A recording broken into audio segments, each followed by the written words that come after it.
comenzar mencionándoles la importancia actual e histórica de un prefijo muy común en la Biblia, donde aparece en el lenguaje en que nació, el griego, que se usa en dos modalidades, ek y ex, significando ambas lo mismo. Y cuando digo el lenguaje bíblico en el que nació, me refiero a todas las cartas escritas por los apóstoles, lo que conocemos como Nuevo Testamento. Este prefijo implica cierto movimiento, pero para entenderlo mejor, debemos compararlo con el prefijo que significa lo contrario, eis. Un prefijo es algo que se antepone a una palabra para formar un nuevo término con un significado distinto. Por ejemplo, tomas la palabra visible. Sabes que es algo que se puede ver, pero a visible le antepones el prefijo in y ahora dice invisible. Tomas la palabra normal y le antepones el prefijo a y ahora dice anormal. Tomas la palabra hacer, le agregas el prefijo des y ahora dice deshacer. Un prefijo le da un sentido especial al término al que se le agrega, ¿no? Y así son estos dos prefijos en pantalla que se mueven en diferentes sentidos. Ek o ex se mueve hacia afuera, por eso su mejor traducción sería desde, pero no solo apunta a dónde comenzó, sino también su sentido de desplazamiento, sale de ahí. Por eso cuando alguien dice él es mi ex jefe, ella es mi ex esposa, no es algo peyorativo, simplemente significa que salimos de ahí. Pero ex o ek no necesariamente significa dejar algo, como en el caso de un extrabajo. El prefijo solo nos apunta origen y sentido de desplazamiento. El desplazamiento de eis es al revés del otro, por eso su traducción más simple sería hacia. Pero no solo apunta a un objetivo, hacia el que te mueves, sino también el sentido de desplazamiento. Por eso quienes estudiamos la Biblia con más profundidad entendemos plenamente lo diferente que es una exégesis de una eisegesis. Los prefijos se anteponen al término egeomai, que significa considerar o reflexionar. La exégesis es considerar algo desde la Biblia, es algo que sale de ella. La eisegesis es considerar algo hacia la Biblia, es algo que se introduce a la Biblia, es cuando metemos nuestros pensamientos a la Biblia, no es lo que ella dice, sino lo que nosotros queremos que ella diga. Este prefijo es uno de los prefijos más importantes en la Biblia en griego y es muy importante para entender lo que el término eclesía quiere decir. Muchos insisten en decir que la iglesia es un invento de Cristo, pero en realidad no es así. Fueron los griegos quienes están detrás de este concepto. Fue algo que nació y se desarrolló en las viejas ciudades-estado de la Grecia antigua. La palabra eclesía viene del prefijo ek, desde, algo que sale, y se complementa este término con un derivado de kaleo, que significa llamados, llamar a algunos por su nombre de manera audible, y salen desde porque salen de la ciudad, de entre sus ciudadanos, y son electos para servir a ella, siendo parte de una asamblea. Esa asamblea es la eclesía. Era la que decidía si declarar la guerra, decidían la estrategia militar a seguir y escogían a los strategoi, los estrategas de esa guerra y otros oficiales. Esa asamblea elegía también a los magistrados legales de la ciudad, a quienes podían llamar a cuentas, y esa asamblea era la voz final en las discusiones sobre legislaciones. El organigrama de cómo estaba todo organizado es algo complejo, pero la mayoría, por no decir casi todo de ello, dista mucho de las indicaciones que encontramos en la Biblia para la iglesia de Dios. La razón por la que muchos creen que Cristo es el fundador de ese concepto es por una mala lectura de Mateo 16:18, donde Cristo nunca afirmó que Él fundaría una iglesia, sino que construiría una iglesia que fuera de Él. Pero el modelo frente a Cristo seguramente no fue solo aquel hecho por los griegos. Ya les he hablado muchas veces sobre la Septuaginta. Es una muy valiosa traducción al griego. Aquí les pongo 3 detalles de ella a tener en cuenta. Primero, comenzó a construirse 3 siglos antes de Cristo y se concluyó poco más de 100 años antes del nacimiento del Señor. Pero el tercer dato es siempre importante. Fue la Biblia, entre comillas, porque eran solo los escritos de los profetas, lo que muchos llaman Antiguo Testamento, pero era lo único que existía en ese entonces. Pero la Septuaginta fue la Biblia que usaron Cristo y los apóstoles, y se sabe porque las citas que todos ellos hicieron de, entre comillas, el Antiguo Testamento, corresponden a la Septuaginta griega y no a los rollos originales en hebreo. Pero la razón por la que menciono esta traducción es porque en ella, en Deuteronomio 4, aparece por primera vez en la cronología bíblica una referencia a la eclesía, así, en griego, siglos antes de Cristo. Es la primera vez que ese término se plasmó en las Escrituras Sagradas. Te lo muestro en español, en la traducción de la Nueva Biblia de las Américas. Pero en este versículo maravilloso, hay algunos detalles que quiero resaltar y disfrutar leyéndolos. Primero dice, recuerda el día que estuviste delante del Señor. Eso es un recordatorio a lo que pasó en la cima del monte Oreb. Y la palabra nos dice, recuerda ese día, tú y yo reunidos frente a frente. Ese día yo te dije, reúneme el pueblo. No solo quiero reunirme contigo, Moisés, no solo son reuniones de liderazgo, ve y reúneme con ellos y yo, reunidos frente a frente como lo estuvimos tú y yo en el monte Oreb. Y eso que está aquí subrayado, reúneme al pueblo, es lo que en la Septuaginta aparece como un llamado a hacer eclesía, a llamar al pueblo de Dios a congregarlo junto frente a Él. Esa es la primera referencia a la eclesía, ese grupo de personas parados juntos frente a su Dios. Por eso me avergüenza todo ese tiempo que le llamé iglesia a un simple edificio.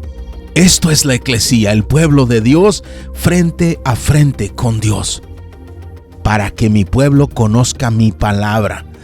No para cursos de cocina, no para reuniones de café y no que sea pecado cocinar, no es pecado el café, bendito sea el Señor.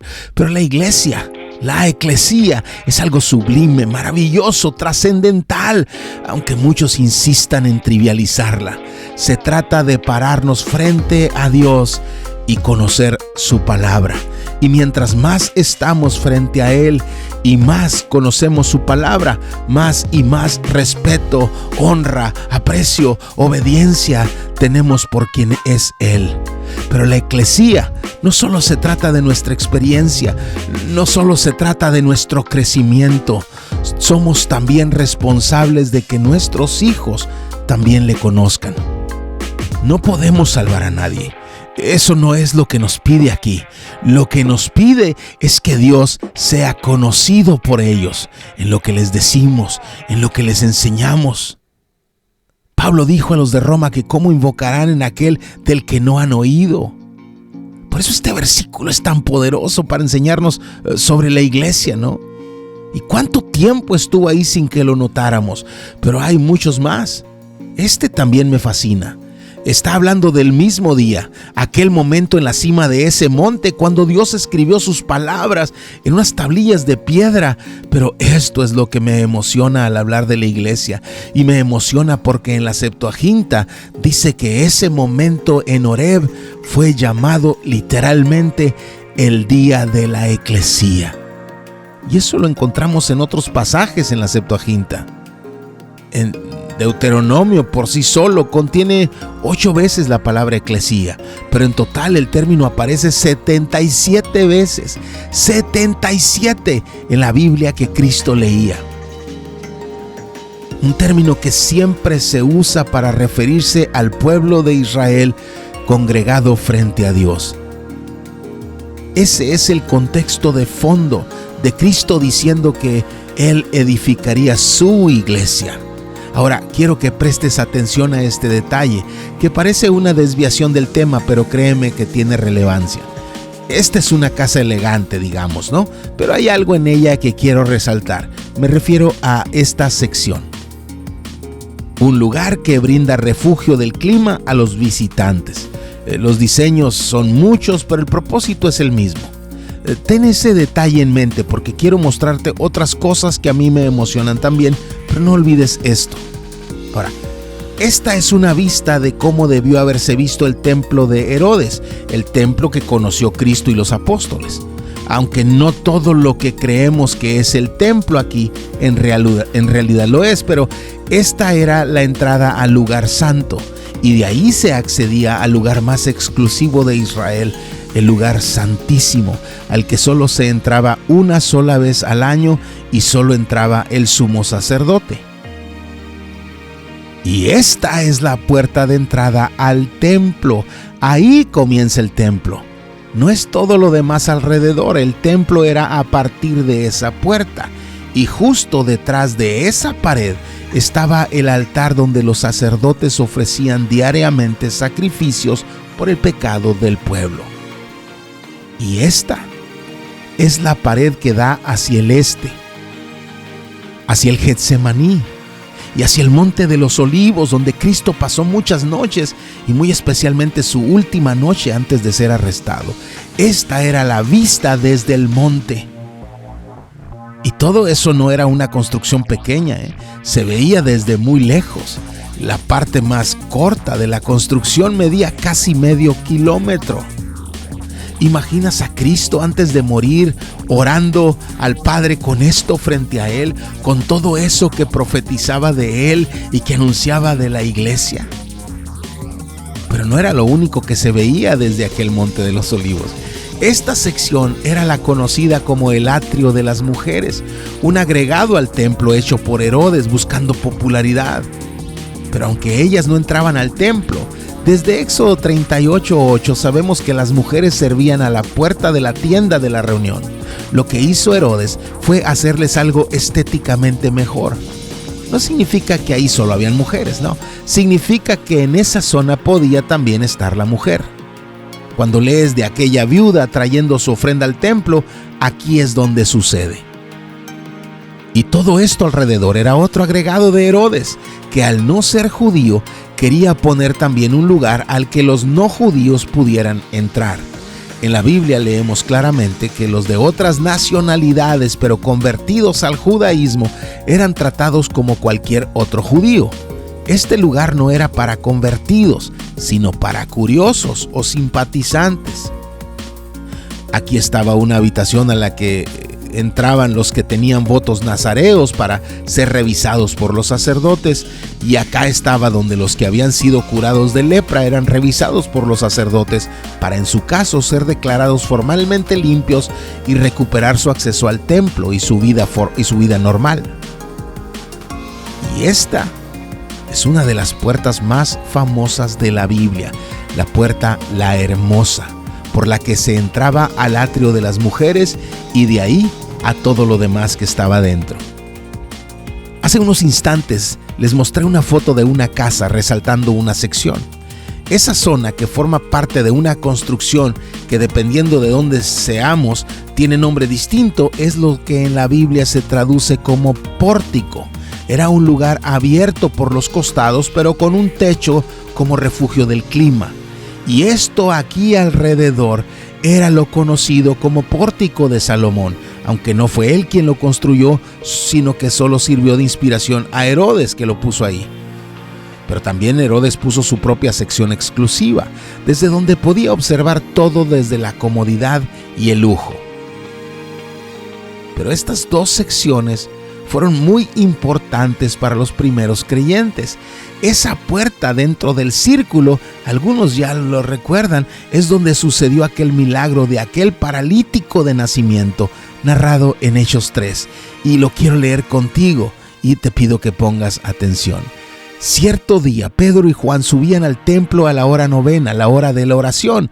Por fuentes cristianas de esa época, pero no bíblicas, sabemos que los cristianos iban al templo a esa hora como testimonio público de la muerte de Cristo, el sacrificio de Dios que había ocurrido también a la hora novena, algo así como a las 3 de la tarde. Sigo leyendo. Y había un hombre cojo desde su nacimiento, al que llevaban y ponían diariamente a la puerta del templo llamada La Hermosa, para que pidiera limosna a los que entraban al templo. Él no podía entrar al estar físicamente dañado, por estar enfermo. Debía conformarse con las limosnas de aquellos que iban a ofrendar al templo y lo que ellos le quisieran dar. viendo a Pedro y a Juan que iban a entrar al templo, les pedía limosna. Entonces Pedro, junto con Juan, fijando su vista en él, le dijo: míranos. Y aquel paralítico los miró atentamente, esperando recibir algo de ellos. Pero Pedro le dijo: no tengo plata ni oro, pero lo que tengo te doy. En el nombre de Jesucristo de Nazaret, en el nombre de Jesucristo el Nazareo, anda. Y tomándolo de la mano derecha, lo levantó. Y al instante sus pies y tobillos cobraron fuerza, y de un salto se puso en pie y andaba. Entró al templo con ellos, caminando, saltando y alabando a Dios. Y todo el pueblo lo vio andar y alabar a Dios, y reconocieron que era el mismo que se sentaba a la puerta del templo, la hermosa, a pedir limosna, y se llenaron de asombro y admiración por lo que le había sucedido. Estando él, que era cojo, aferrado a Pedro y a Juan, todo el pueblo, lleno de asombro, corrió, y mira esto, al pórtico llamado de Salomón, donde ellos estaban. ¿Estaban quiénes? Estaba Pedro, estaba Juan y estaba aquel ex paralítico. Pero no estaban solos. ¿Recuerdas aquella historia en Hechos 5 de Ananías y Zafira que murieron? Tras ello fue que sucedió lo narrado aquí. Todos dentro y fuera de la iglesia tuvieron gran temor por lo que había pasado. Pero esa no es la historia que quiero enfatizar aquí, sino un versículo de esos que queda desatendido en nuestras lecturas. El versículo que sigue. Por mano de los apóstoles se realizaban muchas señales y prodigios entre el pueblo, y como nos emociona eso, ahí nos quedamos mentalmente. Pero luego mira la frase que desatendemos: y acostumbraban a estar todos de común acuerdo en el pórtico de Salomón. Significa que ahí en el pórtico de Salomón estaba toda la iglesia, ahí donde estaban los inconversos. Quizás había curiosos, quizás había simpatizantes, pero no había practicantes del judaísmo. Era el lugar de los goyim, de las gentes, del populi sin relación con Dios. Pero la iglesia no estaba ahí por obligación. No había ni un solo mandato bíblico para pasar tiempo ahí. Estaban ahí porque como iglesia se habían puesto de acuerdo. Así que cuando leímos que Pedro, Juan y el paralítico estaban en ese pórtico, ahora podemos entender que no estaban solos, que estaban ahí, y que ahí estaba toda la iglesia, y que ese paralítico que fue levantado ese día fue incorporado a las filas de la iglesia. Pero me fascina eso de ponerse de acuerdo, porque hay cosas que Dios instituyó y que debemos cumplir con ellas. Pero hay otras para las que necesitamos que alguien de la iglesia note y señale alguna carencia o alguna oportunidad, como aquellos que hicieron notar que las viudas de los judíos recibían mejores tratos que las de los no judíos, y de ahí surgió la oportunidad de tener diáconos en la iglesia. La eclesía no es algo que nace de una fábrica robotizada, sino de hombres y mujeres que aportan su opinión, sus sugerencias, sus dones, su oración, y juntos con la eclesia y juntos como eclesia construyen y organizan. De eso se tratará esta serie.